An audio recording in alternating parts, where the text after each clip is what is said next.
Hello students. आज हम यहाँ पर एक नई लैंग्वेज सीखने आए हैं और उस लैंग्वेज का नाम है सी लैंग्वेज, सी प्रोग्रामिंग लैंग्वेज।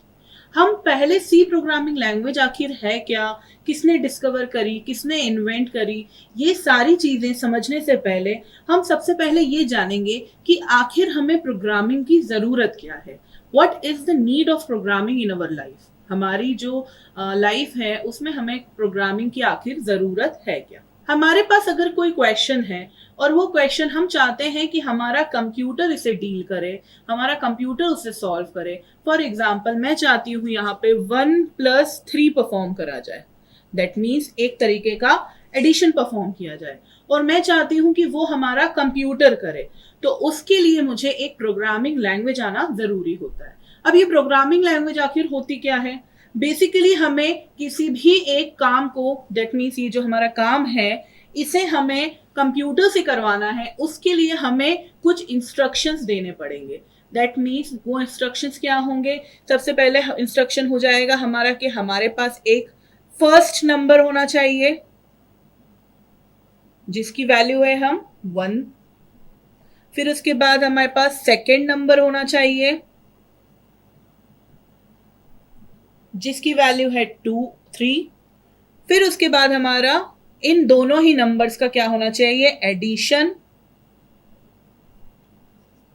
और लास्ट हमारा इंस्ट्रक्शन होना चाहिए रिजल्ट डिस्प्ले।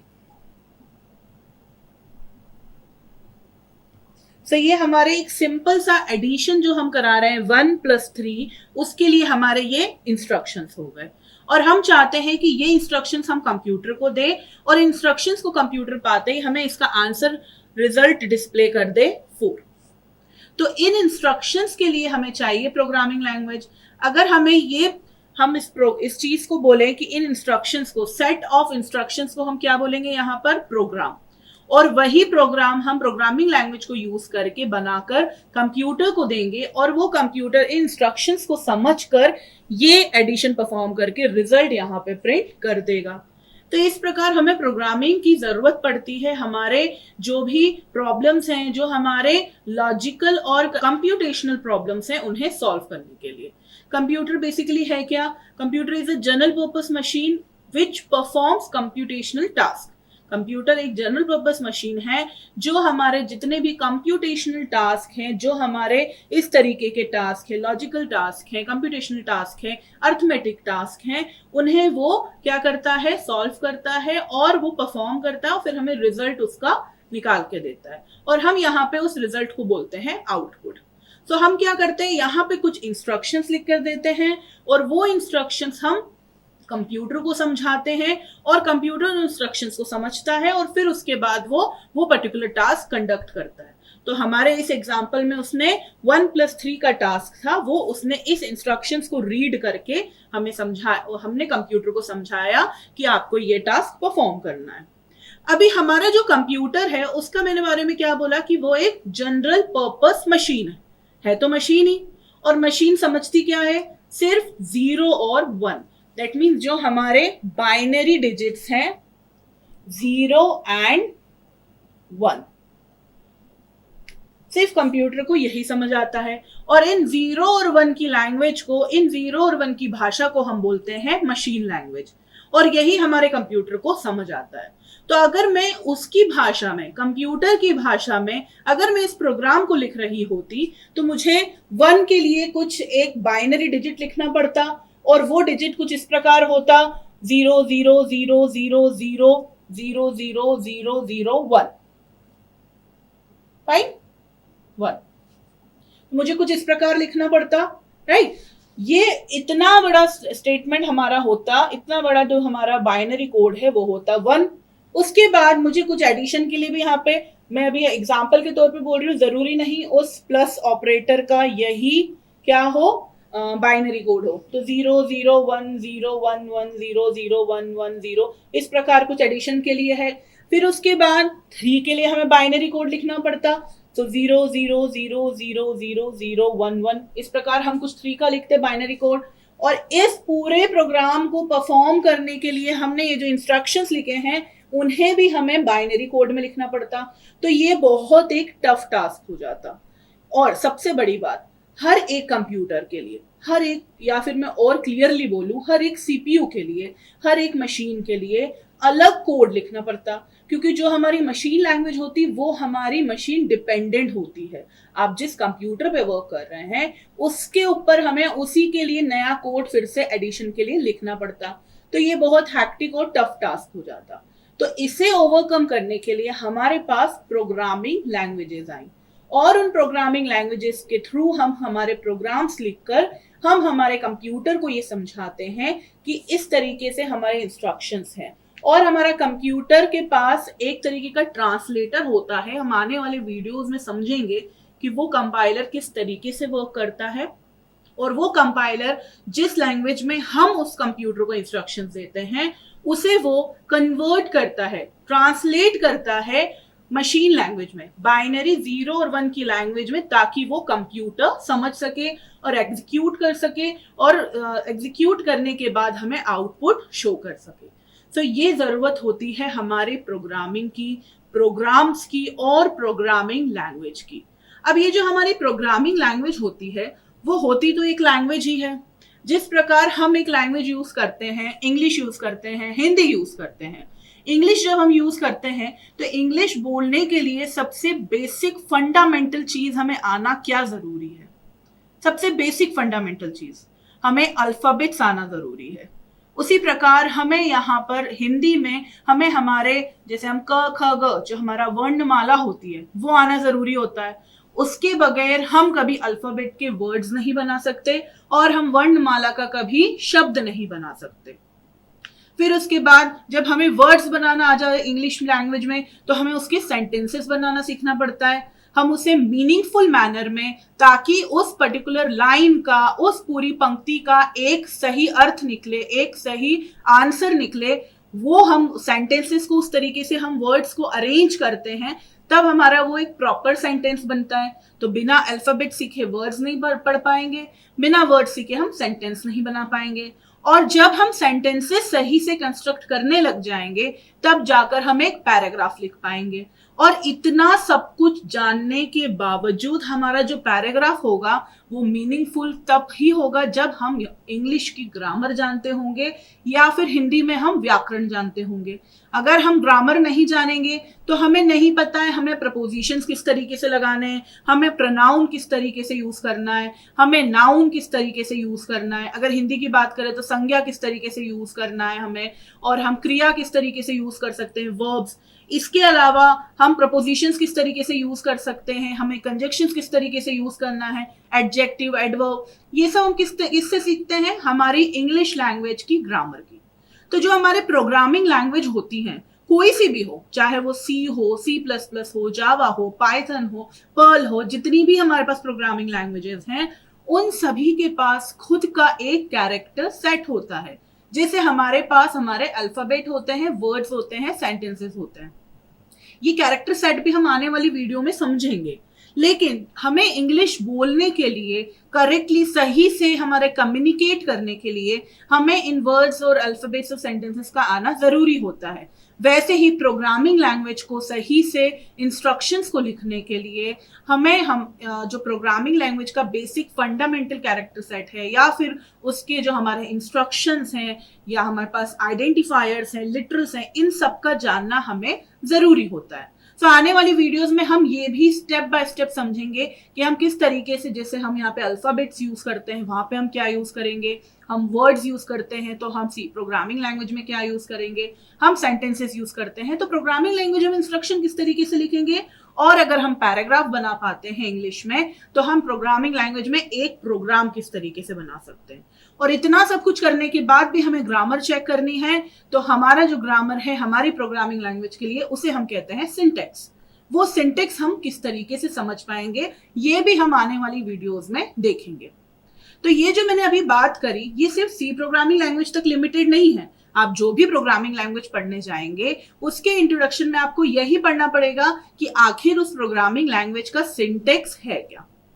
जब ये प्रोग्रामिंग लैंग्वेजेस नहीं बनी थी, अभी हम सिर्फ एक प्रोग्रामिंग लैंग्वेज की बात करें, हाई लेवल प्रोग्रामिंग लैंग्वेज, हमारे पास और भी रहती है, एक लो लेवल लैंग्वेज भी रहती है, बट अभी हम हाई लेवल लैंग्वेज की बात करते हैं। और दोनों में क्या डिफरेंस है वो नेक्स्ट वीडियो में बात करेंगे। तो जो हमारी हाई लेवल लैंग्वेज होती है वो बेसिकली क्या काम करती है कि हम इंटरेक्ट कर पाते हैं कंप्यूटर से। हमारा जो कंप्यूटर है वो मशीन लैंग्वेज समझता है, लेकिन हम तो मशीन लैंग्वेज लिखने में हमें बहुत टफ होगा। लेकिन मैं आपको एक बात बता दूं, जब हमारे पास प्रोग्रामिंग लैंग्वेजेस, जो हाई लेवल प्रोग्रामिंग लैंग्वेजेस थी, वो नहीं बनी थी, उस टाइम पर हमारे जो इंजीनियर्स थे, सॉफ्टवेयर इंजीनियर्स थे, जो भी कंप्यूटर्स को यूज करते थे, वो एक्चुअल में मशीन कोड लिखकर ही यूज करते थे। वो किसी भी प्रकार का हाई लेवल लैंग्वेज नहीं यूज करते थे। जब हाई लेवल लैंग्वेज इन्वेंट हुई उसके बाद हमारी जो प्रोग्रामिंग थी उसमें जो हमारे पास कंफर्टनेस आए, एफर्टलेस प्रोग्रामिंग हुई, उसी की वजह से इस इंडस्ट्री ने इतनी ज्यादा तरक्की करी। लेकिन जब हम मशीन लैंग्वेज में इतना सारा कोड लिखते थे तो ये बहुत ज्यादा टफ होता था, और इकलौता यही माध्यम था हमारे पास कंप्यूटर से कम्युनिकेट करने का। तो जो हमारे पास हाई लेवल लैंग्वेज होती है उसका एक सबसे बड़ा फायदा होता है कि वो मशीन डिपेंडेंट नहीं होती है। हाई लेवल लैंग्वेज आखिर होती क्या है? बेसिकली जिस लैंग्वेज में हम इंटरेक्ट करते हैं कंप्यूटर से, वो काफी क्लोज होती है नेचुरल लैंग्वेज से। अभी जो भी मैंने हिंदी बोला, इंग्लिश, चाइनीज, फ्रेंच, रशियन, ये सभी लैंग्वेजेस क्या है? नेचुरल लैंग्वेजेस हैं। ये इंसान ने खुद बोलना सीखी है, किसी ने बनाई नहीं थी इन्हें। इंसान ने धीरे धीरे समझी और उस लैंग्वेज को एक सिंटेक्स दिया, ग्रामर दिया, और धीरे धीरे करके इंसानों ने वही लैंग्वेज कम्युनिकेट करने के लिए यूज करना चालू कर दी। तो ये जितनी भी नेचुरल लैंग्वेजेस होती हैं, इनमें हमारा जो प्रोग्रामिंग हाई लेवल लैंग्वेज बनती है वो काफी क्लोज होती है नेचुरल लैंग्वेज के। इसीलिए हम उसे बहुत इजीली समझ पाते हैं, बहुत इजीली हम इंस्ट्रक्शंस लिख पाते हैं, प्रोग्राम बना पाते हैं। फिर उसके बाद हमारा जो कंपाइलर होता है उसका काम होता है हमारे इंस्ट्रक्शंस को मशीन कोड में चेंज करके कंप्यूटर को समझाने की। सो जो हमारा programming language high level language होता है, इसका एक प्लस पॉइंट, सबसे बड़ा एडवांटेज है कि वो मशीन डिपेंडेंट नहीं है। मैंने आपको थोड़ी देर पहले ये बोला था कि जब हम मशीन लैंग्वेज लिखते हैं तो 0 और 1 की जो लैंग्वेज होती है वो हमें हर एक मशीन में फिर से लिखनी पड़ती, क्योंकि हर एक मशीन का, हर एक सीपीयू का रजिस्टर्स, प्रोसेसर्स, जितने भी माइक्रो प्रोसेसर है, उन सबका वर्किंग समझने के बाद, दैट मीन्स सबका हार्डवेयर समझने के बाद, आपके पास, अगर आप पहले पढ़ चुके हो या फिर आपके पास आने वाले सेमेस्टर्स में एक सब्जेक्ट आएगा कंप्यूटर ऑर्गेनाइजेशन एंड आर्किटेक्चर, उसमें आप समझेंगे कि कंप्यूटर का सीपीयू का आर्किटेक्चर किस तरीके से बना है, ऑर्गेनाइजेशन किस जनरेशन के हिसाब से बना हुआ है।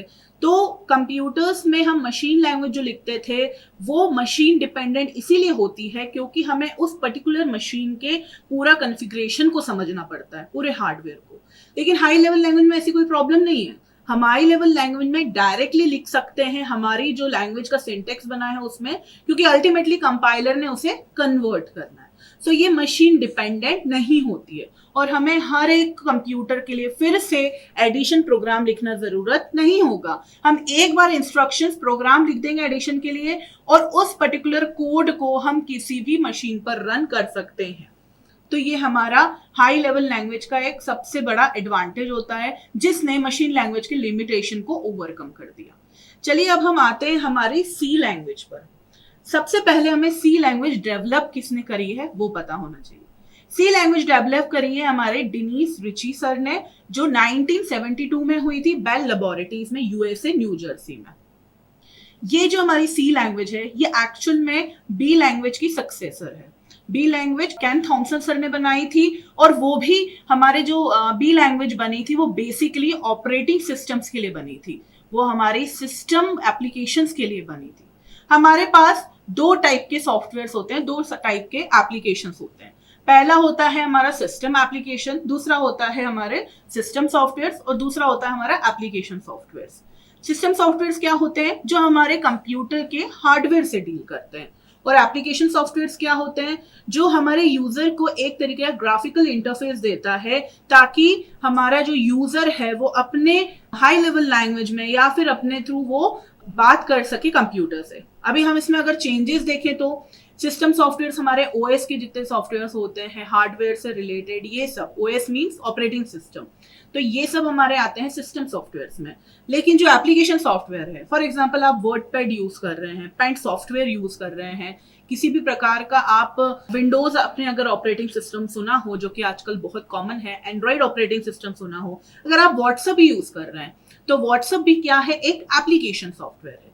लेकिन अगर मैं बात करूं आपका एंड्रॉयड ऑपरेटिंग सिस्टम में ही हमारा अगर कॉन्फ़िगरेशन सिस्टम का होता है, आपके पास अपडेट आएगा कि आपको आपके सिस्टम को अपडेट करना है। आपका ऑपरेटिंग सिस्टम पहले आई आता था, फिर जे आने लग गया, फिर जी आने लग गया, इस प्रकार से ऑपरेटिंग सिस्टम के अपडेटेड वर्जन्स आने लग गए। तो ये जितने भी सॉफ्टवेयर्स हैं वो हैं हमारे सिस्टम सॉफ्टवेयर्स। तो जो हमारी सी प्रोग्रामिंग लैंग्वेज है, जो बी की सक्सेसर है, उसका मेन काम है सिस्टम प्रोग्राम्स का, और बी का भी काम यही था, लेकिन बी के कुछ लिमिटेशंस थे वो जो ओवरकम करे गए सी में। सबसे पहले जो सी बनाई गई थी वो सिर्फ यूनिक्स ऑपरेटिंग सिस्टम के काम के लिए ही बनाई गई थी।